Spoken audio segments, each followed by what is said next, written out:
My fellow paintballers, there are some pieces of gear that should just go away. Allow me to take you back to a time before quick change lenses. For years, the industry's bread and butter masks all used a variation of the same recipe. A modular goggle frame with tabs securing the lens, and sometimes more tabs inside of those tabs, making a lens change an impossible task for the weak of hand. I would sit and stare at the frame, swearing in pain as I hopelessly jammed the lens into a frame whose tabs were definitely needlessly undersized. The only masks that use a variation on this ancient design these days are the JT Proflexes, its cult-like fans foaming at the mouth over rare bits of colored plastic. But that's another story. We're here today to witness one man attempt to change a lens in one of these worst designed masks in history. This is Lens Change Challenge. And today, Brian will attempt to change the lens in a JT Guardian.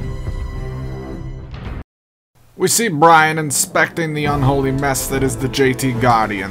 This is the lens that must be driven inside that abysmal piece of face cladding. The packaging states that this is for elite level installers only, but they don't know Brian. The man is a farmer. He makes Earth his bitch for a living. He tears into the mask like a bear ravaging a Sunday picnic basket, and is met with this mask's legendary resistance and demonic-like desire to retain its hateful clear lens. Ouch! His screams echo throughout the unfinished basement as he looks to the camera holder for support. He curses and pulls back the mask's outer casing. Though his fingers possess great strength, they're capable of the most intricate interaction as well. He'll need both assets to accomplish this task. His face contorts nearly as much as the mask he's currently manhandling. Brian finally extracts the clear lens from the mask like he's just pulled the soul out of a living creature, his job half done, and sets about installing a darker lens into the frame, leaving the remove before installation film on the lens as a way of sticking it to the rules. The fight begins anew, and Brian realizes that retrapping this darker lens inside the mask is every bit as pointlessly difficult as taking out the first one. He pushes and prods, and his fingers wage war on the unwilling Guardian mask. Sweat beads on his forehead and he pushes on.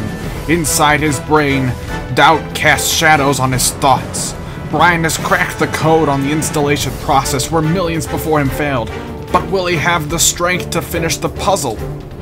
The mask shakes in his hands, trying to reject the foreign object with every fiber of its being. But he's getting close. Each moment, he snaps another pin into place. Every second, he is closer to victory. At last, against all odds, he snaps the final locking pin into place with his last ounce of strength. Sealing this new lens into its casing for what will likely be eternity, he smiles wearily, but triumphantly. The camera holder loses control of himself and the camera's zoom function, but his stupid actions don't diminish the history he just witnessed. Brian finally removes the film on the inner lens and displays the dominated abomination in his lap. After this accomplishment, what mask could possibly challenge such a man?